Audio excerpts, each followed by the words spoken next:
Excuse me. Hey everyone, I'm Grant, the movie and TV guy. Welcome to Raise a Popcorn with Grant. I don't like movies anymore. You know what time it is. That's right, it's the Angry Grant Show, everybody. Now, I want to make a disclaimer. I've never watched this TV show, like most anime, so many people should know that going in. I also want to apologize right up front to the diehard fans of this anime, because I'm going to spoil this, and my opinion of it is not going to jive with you. Some of you subscribed to me tonight, and were very, very kind to me, and I appreciate it, but that being said, it's the Angry Grant Show, everybody. What's up? Today we're talking about a movie, barely, a movie, not really, no, but yeah, we're going to talk about a movie. Technically, I mean, it was on celluloid, and they put it on a projector. That's about the only thing. It has two of that makes it a movie, and that movie is, with the annoyingly long title, the Quintessential Quintuplets movie. The Quintessential Quintuplets movie is directed by Masato Jinbo. What's the plot? Fuck the plot. Well, but before we fuck the plot, what's the actual plot about?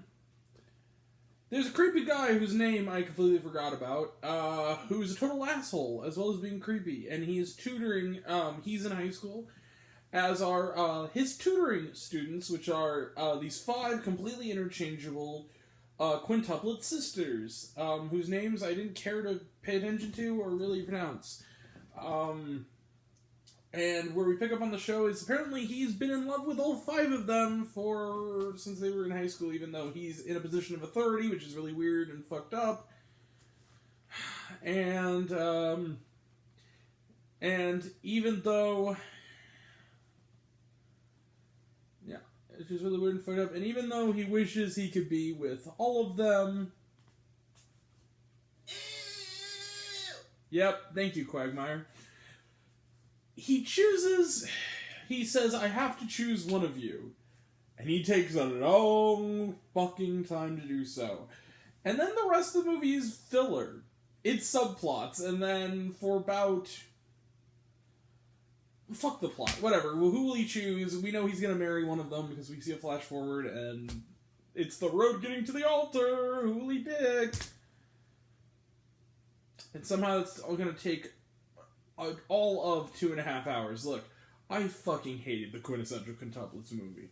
This is probably, next to Earwig and the Witch, this is the worst anime film I've ever seen in my entire fucking life. This movie's not about anything. Okay. That opening scene, if you're someone like me, and again, I don't have comics, I never watched the show, but even as someone who's seeing it as a movie, I kind of started to drift off of this. And then when I occasionally would drift back into it, I was really kind of grossed out and creeped out by this movie. And on top of that, was bored out of my skull. The movie is 2 hours and 18 minutes, almost. It does not need to be, at all, because there's no plot here. This is what this movie is about. The guy wants to choose one of these girls. He's in love with all of them, but he has to choose one of them, and who will eventually be his bride. That is the entire movie. Oh, and pancakes. Apparently they really want to make pancakes for the school breakfast festival thing, whatever that's supposed to be, and that takes up 45 minutes of plot. Literally, 45 minutes is about who can make the better pancake. It's like 45 minutes of this movie. Why is this a movie? Like, who... Even for the fans, aren't you bored by this? Like, I don't know, I've never seen the show, but just on this basis... This must be the most boring thing ever. It is literally just...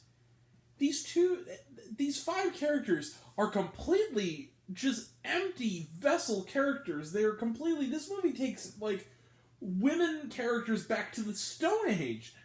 This guy's a tool. He kind of yells at them a lot, and he grabs them and kisses them without their consent. And he's also just an indecisive ass for most of this movie. They are completely interchangeable. I'm not kidding you. I know I didn't name their names, but that's because I couldn't tell them apart. And that's kind of the one moderately amusing aspect of this movie, but it's completely superseded by the creepiness, is that's kind of a running joke, is that no one can tell them apart. Because they literally, for a lot of the movie, all have pink hair, they all have the same face, and they all have the same features, and roughly the same personalities. The only thing these girls really have to their characters is that they're in love with this guy. And the only thing he has for his character is that he loves them, but he can't choose, and he's kind of an asshole. These are not movie characters. These are not characters that anybody outside of a cultist of this show or a zombie of this show would want to sit and watch for 2 hours and 18 minutes. And I sat there, and I'm telling you guys, of all the movies this year, since Redeeming Love, and that's going to be the worst movie. I don't think anything could be worse. This was the one that I had the hardest time not just getting up and bolting out of the theater and never looking back. This movie, I'm serious, this movie, legitimate, more than Paul's Promise, almost as much, if not more, than Family Camp. This movie, I was in hell through this movie. This movie had no business being this long. This was vapid and empty and not a movie. There is nothing to this movie. And no one who said that nothing happened in Bones and All is ever allowed to make that criticism to me ever again if they like this movie. Because this movie has nothing. There's nothing. And it's trying to be cutesy about it. And the thing is that what makes this movie extra kind of gross, it made me want to shower after. Because what made it so gross is that and the audience loved it. Like the rest, I was alone in that crowd. Everyone seemed to adore it. People came dressed up as the characters. Some of them were also really good people. I met them after. They're really nice, and they've subscribed. I don't think they're going to stay subscribed much longer, but, And I was kind of nice about it. I didn't really give my full thoughts. Like, it wasn't really for me. That's all I said, but it was more than that. This movie, and it's gotten worse the more I've sat with it, this movie just was vapid. And then it literally, he chooses one of them, he makes his choice with a 55 minutes of the movie to go. And then literally there's 20 minutes of her being indecisive back at him. 20 minutes of them finally making peace with it. And another 15 minutes for the wedding. And I'm like, Jesus Christ, can this movie end? The movie's over. It's it's over. He picked. And get them married and end the fucking movie. And it just went on. And it was the same stuff. It was repetitive. And then when it wasn't being repetitive, it was weird. First off, there was one part where the subtitling was wrong. I saw it subbed. Japanese and English subtitles. Where there's a part where someone said something hadn't, and it was spelled Haeednt. And it was what? The other thing was, there would be situations, there would be one of the characters, I'm guessing all the characters because they're quintuplets, where this guy, they have a character who's guess kind of their father figure, but he's a stepfather, I suppose, because this dude just shows up and tells one of the girls, I'm your father. I abandoned your mother, but I'm your father. She wants to be a teacher or something. To be fair, I guess they're not entirely in shape. They have jobs, but it's still one of them was an actor who was on a successful commercial, but that's really it. I mean, it's the most basic kind of stuff. And he's talking to the one who wants to be a teacher. The mom was a teacher. And in a weird inexplicable scene, it says, I'm your father. And she goes, you abandoned me. And he grovels at her so much that he bashes his head on the pavement. He has a cut running down his face with, blood dripping. Which is ridiculous. And then he's talking to them and he goes, Father, and he goes, it's okay. I forgive you. And he goes, good. Now, since I'm your father, don't be a teacher like your mother. And it's just, and she goes, I'm sorry, something they sound oh, but Dad, I have to, maybe he's right. I'm you just met this douche. Why? This is so stupid. It's are you guys this bubble-headed? I'm sorry, I don't mean to be that guy. I'm not meaning any misogyny by it. I'm saying the movie's misogynistic. It's portraying all five of these main women as just ciphers. There's nothing to them. This movie's terrible. The other thing, the last point I'm going to make, and then we'll wrap this up, and you think you know what my score is going to be. There's this. It's kind of trying to be a little bit the implication is that he kind of wants to fuck all five of these girls, even though they're sisters.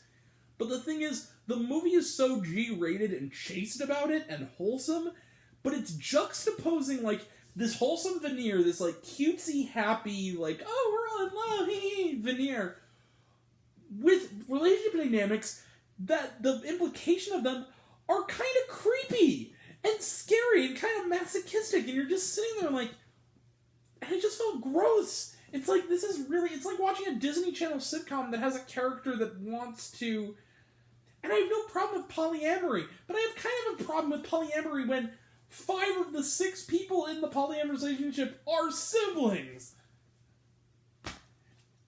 It's like watching a Disney Channel sitcom that's interrupted where the main male character is like Christian Grey. It's weird. It's like uncomfortable. It's like, no. And it's just toxic and gross, and I don't like it, and one of them got married to him, and I give it a year. Look, I fucking hated this movie. I'm giving the Quintessential Quintuplets movie... God, I hate the title, too. Yeah, you see it. I'm sorry, got to. 0 stars for the Quintessential Quintuplets movie. Middle finger of kindness. I couldn't. There was nothing to this movie that was enjoyable. Except the animation was kind of pretty. But even that got old after a while. It wasn't, like, top tier to me, even. This is bad. This is terrible. This is one of the very, like, top 5 worst of the year. It's that bad. It goes beyond the pale. Alright, this is really close to the top for me. This is unbearable. I'm sorry. Apparently I'm alone, and I'm gonna be called Hitler in the comments. I know, but, yeah. Whatever. I didn't like your precious movie, guys. I'm sorry. It's the way it is. And here's the thing. I feel like now is the time to note this all together before we do trailer trash. I can't take that away from you. If you like this movie, we can still be friends, and we can still be cool. Like, you can like this movie all you want. You're just not going to convince me to like it. That's all there is. I mean, I'm not taking it away from you by not liking it. There are plenty of other people who agree with you. Just listen to them. Alright. Take what I say with a grain of salt. It's still an opinion after all. Alright. Trailer trash. Let's talk some trailer trash. Yeah, that's it. So, let's trailer trash. We're going to blow through these real quick because I'm almost timed out. I'm not doing a double review for this. It's not worth the energy. Spoiler alert. Talked about it looks good. The Super Mario Brothers movie, talked about it looks good. Dungeons & Dragons Honor Among Thieves, talked about it looks good. Ant-Man and the Wasp, Quantumania, talked about it looks good. Avatar The Way of Water, talked about it looks good. Sazune, we talked about it once before with One Piece, looks really good. And was there shawarma? Yeah, during the credits there's like pictures and images and scenes and stuff, and then after the credits there is a fade to white that's like 2 minutes long, and I was like, that's fucking passive aggressive at this point. Oh yeah, this is terrible. So yeah, we'll be back tomorrow for Darby and the Dead and Darby Movie Kid Roger Rules. Sunday is Reno 911. It's a Wonderful Heist.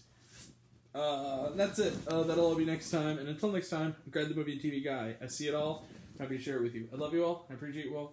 Love you all, class dismissed. Love you 2,000. Be kind to one another.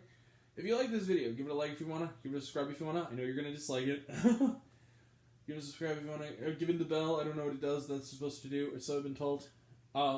Leave a comment, even if it's "Hey Grant, I like waffles." It really helps out. You're probably gonna tell me I'm fucked in the head. I don't care. Whatever. If you want to find me elsewhere, reviews, listen, other fun stuff, you can check me out on letterboxd.com at Raised on Popcorn with Grant, Facebook Raised on Popcorn with Grant, Twitter at Raised Grant, serialized all one word, all lowercase, Raised on Popcorn. Check out my podcast, Raised on Popcorn with Grant, the podcast on Spotify and Anchor.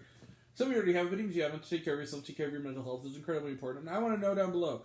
Sorry, I'm going fast. What did you think of the Quintessential Quintuplets movie? Did you like the movie? Did you hate the movie? Think my opinion's good? Think I'm full of shit? Comment below, let me know. And until we meet again, we're all raised on popcorn. Big mouth, extra butter. Catch you guys next time. Bye.